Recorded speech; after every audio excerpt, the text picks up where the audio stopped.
Before we hear from the citizens tonight on our matters that are not on the agenda, for which we allocate 15 minutes of our time before we get into the business of the meeting, I just want to share a couple of observations. Last week I was a good part of the week in Canada, and as I was coming back to the States, my wife read to me the banner headlines for a couple of days, and I was surprised and disappointed to see the headline in a couple of instances, but more particularly the area of concern that I had was disappointment to see that our Vice Chair, Michael Keane, had made the front pages for reasons that were not acceptable to him or to yours truly, for inappropriate comments in social media on his personal face page. I've had discussions with Michael earlier, and he's requested an opportunity to make a statement in response to what has been the situation and his reasonable attempt to deal with that issue. Thank you, Tom, and good evening, everybody. I really want to start by saying how sorry I am for the post that I put on my Facebook page last week that Joey Culkin and many others found offensive. I've spoken with Joey and extended my apologies to him. I also offer my apologies to our community, all of you and others maybe listening in the community, for my ill-conceived choice of words. It was not my intention to challenge Joey's religious or ethnic heritage. I have great respect for people of the Jewish faith and traditions. I have been married to a Jewish woman for 32 years, who's sitting right in front of me now. If there were a speck of that bias in me, Edie would have picked up on that and we would not be together. She would not put up with that for 1 minute. Again, I apologize. Thank you. Thank you, Michael. Again, Michael has made the comments in light of the situation. I see no reason to say anything further, at least from my perspective. The issue is probably even broader than what Michael has shared, because social media has become a mode of not only communication, which is a good one, but it's been also a tool of abuse to spread rumor, innuendo, misstatements, and otherwise. And I'm not directing it at any one individual, but it's basically a national, if not international, issue.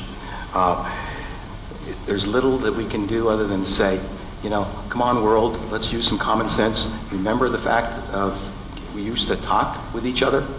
You know, what's wrong with face-to-face? If you have something of concern, talk to the individual, pick up the phone or stop by, because most of us are pretty reasonable in that context. We don't go out of our way to make life difficult. And this town has a host of issues that have to be addressed, and we need folks that support and not distract from that effort.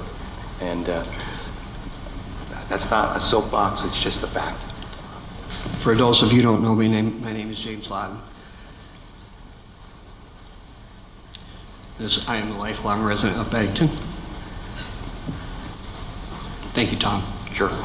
We're here to support you in your comments, so take your time and breathe deep. Jeannie, if I get through this, can I get an honorary A on my effective speaking that I had to drop at school? Thank you. My wife and I want to thank everyone on the select board, as well as all of our town officials, for your service in this community. We truly know how difficult it is in today's political climate. I asked that my friend Jim be here, because there might actually be parts of this I can't read. First, I would like to ask a little leeway and patience from everybody here, as this will be a difficult and emotional thing for me to get through. I promise that even though I am functioning on less than 6 hours of sleep in the last 3 days, I am here to act in a civil, respectful, and compassionate manner, because that is what I and my wife want to ask from each and every one of you on the board, everyone here in this audience, the people watching at home,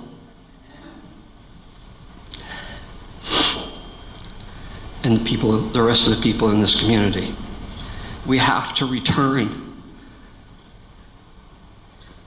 to civil discourse, because it is the cornerstone of our democracy. I would like to share 2 posts of my own that I've made on my page over the last couple of days as all of the headlines and events unfolded for both my family and our community. This one came from a powerful moment that I had while I was at work Sunday. And it is what inspired me to come here tonight. It included pictures of the monument and a view to the north, the south, the east, and the west.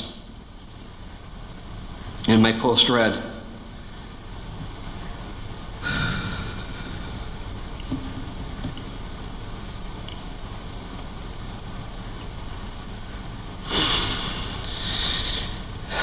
"This is the Bennington I grew up in.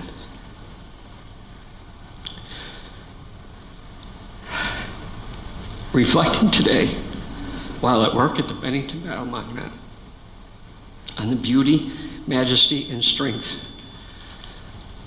we have here in our community. A Bennington that stands with a 306-foot, 4-inch reminder of what a powerful place we hold in America's history. A Bennington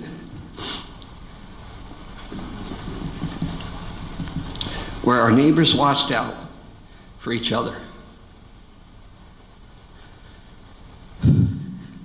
with thoughtful care and compassion, not the Bennington has recently seen ugly, hateful, racist attacks on my family. Sorry.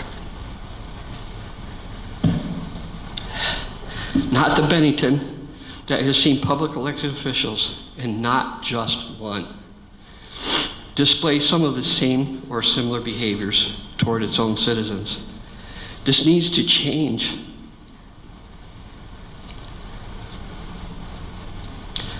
For the safety and well-being of everyone.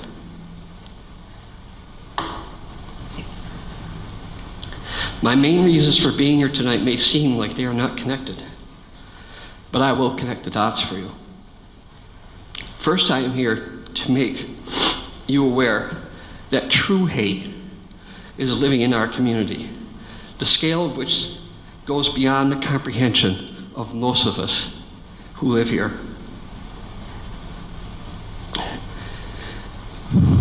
They are living next door to us. They are working out in the gyms next to us and shopping in the stores that we frequent. They are monitoring and participating in our social media platforms.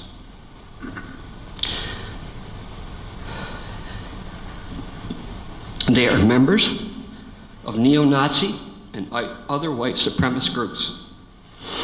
And their rage and their hatred is so deep in their hearts that they are a very and real threat to the health and well-being of people they choose to target in our community. That is why I implore you all to understand how much, as representatives of our community, whether elected or otherwise, the words that you choose to use in public, on social media or any other platform that is available today, carries so much weight. It is of vital importance that as representatives of this town, that we rise above the type of actions that involve racist and ethnical attacks and other disturbing discourse in our communications on any medium, or we are no better than them. And we are adding fuel to the flames that consume these dangerous individuals who are listening for their calls to arm. If this presidential campaign has shown us nothing else, it has shown us that hateful rhetoric from elected officials and those who wish to be elected can inspire and give license to people to perform serious acts of violence. The current Republican candidate did not tell those men in Boston to beat up that homeless Latino man and leave him for dead. But there is no doubt in many people's minds that they answered his hateful rhetoric because his words triggered a very different conversation that they hear than you and I hear. I posted this when the Banner article came out about what a member of a select board had posted. After coming off the week that my family just had, with a neo-Nazi that lives in Bennington posting ugly, racist caricatures of my wife on social media, and who is a real danger and threat to my family's safety.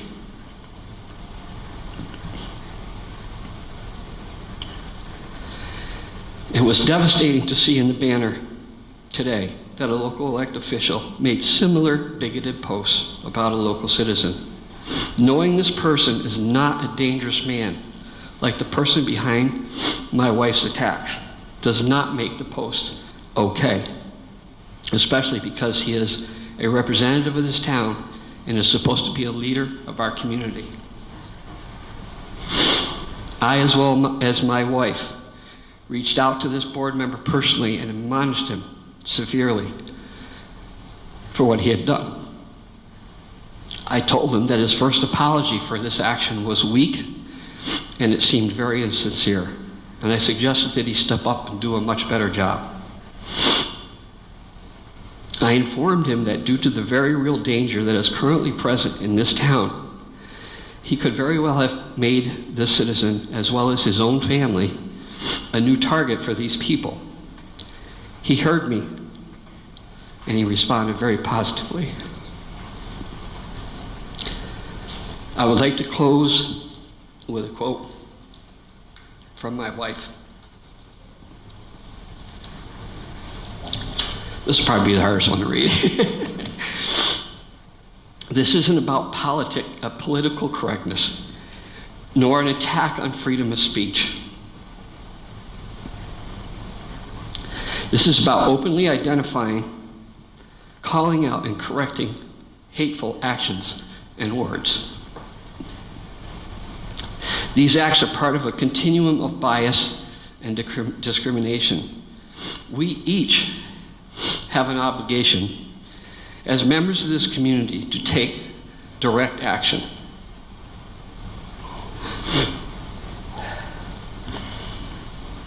Think carefully about your language and what it means.